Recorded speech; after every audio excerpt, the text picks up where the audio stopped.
নমস্কাৰ এই ভিডিঅ'টোত আমি ফেমাছ এছামিজ ৰাইটাৰ্ছ আৰু তেওঁলোকৰ অৰিজিনেল নেম আৰু তেওঁলোকৰ পেন নেম বা ছদ্ম নাম সেই তাৰ ওপৰত আলোচনা কৰিম মানে অসমীয়া যিসকল সাহিত্যিক আছে তেওঁলোকে কিছুমান ছদ্ম নাম লৈ পেলাই কি কৰিছিলে গ্ৰন্থসমূহ বা সাহিত্য চৰ্চা কৰিছিলে তো তেওঁলোকৰ আচল নাম আৰু ছদ্ম নামসমূহনো কি আছিল সেই বিষয়ে আলোচনা কৰিম যিহেতু পৰীক্ষাত সোধেই ইয়াৰ ওপৰত এটা দুটা প্ৰশ্ন থাকেই গতিকে এই বিষয়টোৰ ওপৰত আপোনালোকে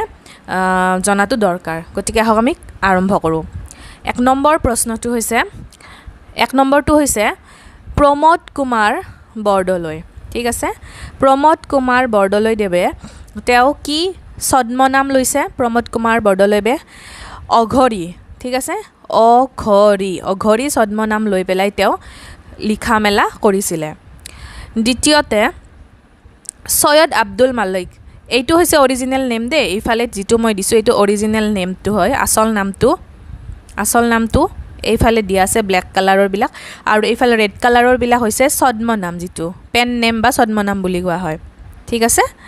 গতিকে সৈয়দ আব্দুল মালিক তেওঁ যিটো ছদ্ম নাম ব্যৱহাৰ কৰিছিল সেয়া হৈছে অজগৰ নাম লৈ পেলাই তেওঁ লিখিছিলে ঠিক আছে নেক্সট হৈছে আনন্দৰাম ঢেকিয়াল ফুকন তেওঁ কি ছদ্ম নাম লৈছিলে এ নেটিভ নাম লৈ পেলাই তেওঁ আপোনাৰ লেখা মেলা কৰিছিলে আনন্দৰাম ঢেকিয়াল ফুকনদেৱে মুনীন বৰকটকীদেৱে লিখিছিলে অসম নাম লৈ পেলাই তেওঁ লিখা মেলাবিলাক কৰিছিলে তেওঁ অসম নাম লৈছিলে ঠিক আছে অসমটো তেওঁৰ ছদ্ম নাম নেক্সট কমলাকান্ত ভট্টাচাৰ্যদেৱে অষ্টবক্ৰ নামেৰে তেওঁ কি কৰিছিলে লিখা মেলাসমূহ কৰিছিলে অষ্টবক্ৰ নেক্সট জগদীশ ফুকনে তেওঁ কি ছদ্ম নাম লৈছিলে অস্বীকৃত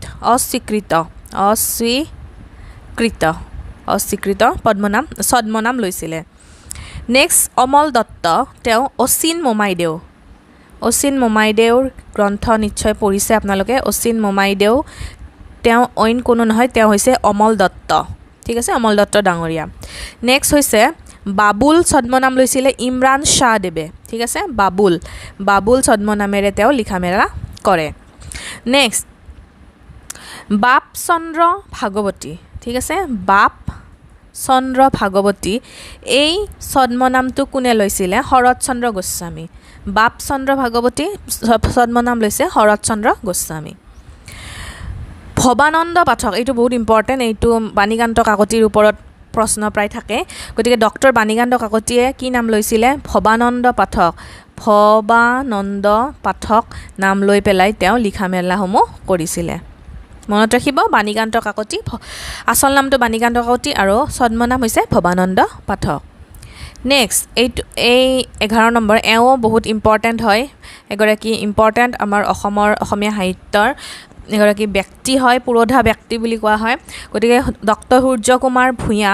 তেওঁ কি ছদ্ম নাম লৈছিলে ভানুনন্দন ঠিক আছে ভানুনন্দন মই কৈ যাম যিকেইটাৰ ওপৰত প্ৰায় প্ৰশ্ন তাৰমানে কমনকৈ থাকে তেওঁলোকক মই বেছি ইম্পৰ্টেণ্ট বুলি লিখি দি যাম আপোনালোকে সেইটো মনত বেছি মানে গুৰুত্ব দিব সেইকেইটাত নেক্সট এইটো ইম্পৰ্টেণ্ট হয় ৰজনীকান্ত বৰদলৈ তেওঁ ভোলাই শৰ্মা নাম লৈছিলে ঠিক আছে ভোলাই শৰ্মা নাম লৈ পেলাই ৰজনীকান্ত বৰদলৈদেৱে তেওঁ লিখিছিলে এনাডাৰ ইম্পৰ্টেণ্ট হৈছে বেণুধৰ শৰ্মাই কি নাম লৈছিলে বি গুটি বৰা নাম লৈ পেলাই তেওঁ লিখিছিলে বেণুধৰ শৰ্মা নেক্সট বীণা বৰুৱা এইটোতো আপোনালোকে নিশ্চয় পঢ়িছে বীণা বৰুৱাৰ গ্ৰন্থ জীৱনৰ বাটত বুলি এখন তেওঁৰ অতি বিখ্যাত গ্ৰন্থ আছে জীৱনৰ বাটত বীণা বৰুৱা আৰু তেওঁ অইন কোনো নহয় তেওঁ হৈছে ডক্টৰ বিৰিঞ্চি কুমাৰ বৰুৱা তেওঁৱে বীণা বৰুৱা ছদ্ম নাম লৈছিলে নেক্সট ঠাকুৰীয়া বিষ্ণুপ্ৰসাদ ৰাভা তেওঁ কি ছদ্ম নাম লৈছিলে বিষ্ণুৰীয়া ৰাভা ঠিক আছে বিষ্ণুৰীয়া ৰাভা নাম লৈছিলে নেক্সট দীনেশ চন্দ্ৰ গোস্বামী তেওঁ চাৰু দত্ত ইম্পৰ্টেণ্ট হয় চাৰু দত্ত ছদ্ম নাম লৈছিলে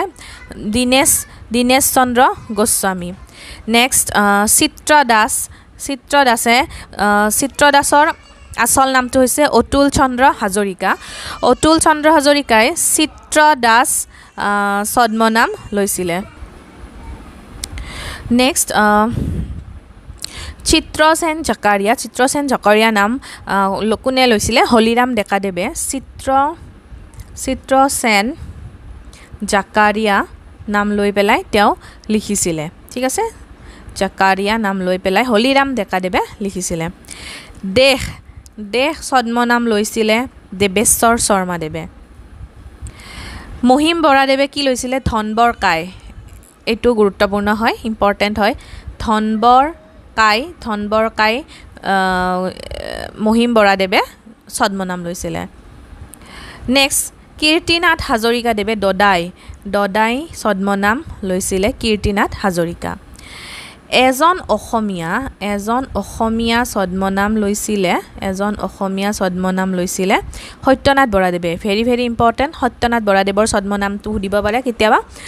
সত্যনাথ বৰাদেৱে এজন অসমীয়া ছদ্মনামেৰে লিখা মেলা কৰিছিলে আৰু এইটো একদম important very very very most important বুলি ক'ব পাৰি এখুত ককাইদেউ বুলি কাক জনা যায় নিশ্চয় আপোনালোকে এইটো জানেই এখুত ককাইদেউ হৈছে নৱকান্ত বৰুৱা এণ্ডি খুৰা বুলি ছদ্মনাম কোনে লৈছিলে এণ্ডি খুৰা ছদ্মনাম লৈছিলে ডক্টৰ নগেন দত্ত গণপতি ছদ্মনাম লৈছে গৌৰীকান্ত তালুকদাৰদেৱে ঠিক আছে গুৰুদত্ত ছদ্মনাম লৈছিলে গুণাভিৰাম বৰুৱা এইটো ইম্পৰ্টেণ্ট হয় গুণাভিৰাম বৰুৱা গুৰুদত্ত তেওঁ ছদ্মনাম লৈছিলে পাৰ্বতী প্ৰসাদ বৰুৱা ডাঙৰীয়াই লৈছিলে হৈভৰ অভয়পুৰীয়া ঠিক আছে হৈভৰ অভয়পুৰীয়া নাম লৈ পেলাই তেওঁ ছদ্মনাম লৈছিলে লৈ পেলাই তেওঁ লিখা মেলা কৰিছিলে কোনে পাৰ্বতী প্ৰসাদ বৰুৱা ঈশান দত্ত ছদ্মনাম কোনে লৈছিলে ঈশান দত্ত ছদ্মনাম লৈছে ইমৰান শ্বাহদেৱে যদু ছদ্মনামে লিখিছিলে যতীন্দ্ৰনাথ দুৱৰা এইটো ইম্পৰ্টেণ্ট যদু ছদ্মনাম কোনে লিখিছিলে যতীন্দ্ৰনাথ দুৱৰাদেৱে কাঞ্চন বৰুৱা এইটো ভেৰি ভেৰি ইম্পৰ্টেণ্ট কাঞ্চন বৰুৱা ছদ্মনামেৰে কাঞ্চন বৰুৱা লৈ কোনে লিখা মেলা কৰিছিলে ভুৱন মোহন বৰুৱা তেওঁ কাঞ্চন বৰুৱা ছদ্মনামেৰে লিখা মেলা কৰিছে নেক্সট বিনন্দ চন্দ্ৰ বৰুৱা তেওঁ কেৰপাই শৰ্মা ছদ্মনাম লৈছিলে বিনন্দ চন্দ্ৰ বৰুৱা আৰু অইন এটা ভেৰি ভেৰি ইম্পৰ্টেণ্ট বহুত ইম্পৰ্টেণ্ট হৈছে কৃপাবৰ বৰবৰুৱা ছদ্মনাম কোনে লৈছিলে কৃপাবৰ বৰবৰুৱা ছদ্মনাম লৈছিলে লক্ষ্মীনাথ বেজবৰুৱাদেৱে কুমাৰ কিশোৰ ছদ্মনাম লৈছিলে কিশোৰ কুমাৰ শৰ্মা নেক্সট কুমাৰ মধুসূদন মহেশ চন্দ্ৰ গোস্বামীয়ে ছদ্মনাম লৈছিলে কুমাৰ মধুসূদন মধুকৰ ছদ্মনাম লৈছিলে গৌৰীকান্ত তালুকদাৰে আৰু another important very very important Mamoni Raisom Goswami আপোনালোকে নিশ্চয় জানে মামণি ৰয়ছম গোস্বামীৰ বিষয়ে তো মামণি ৰয়ছম গোস্বামী তেওঁৰ আচল নামটো কি মামণি ৰয়ছম গোস্বামীৰ আচল নামটো হৈছে ডক্টৰ ইন্দিৰা গোস্বামী তেওঁ ছদ্মনামহে ব্যৱহাৰ কৰিছিলে মামণি ৰয়ছম গোস্বামী বুলি নেক্সট মনাই বৈৰাগী মহেন্দ্ৰনাথ ডেকা ফুকনে মনাই বৈৰাগী ছদ্মনাম লৈছিলে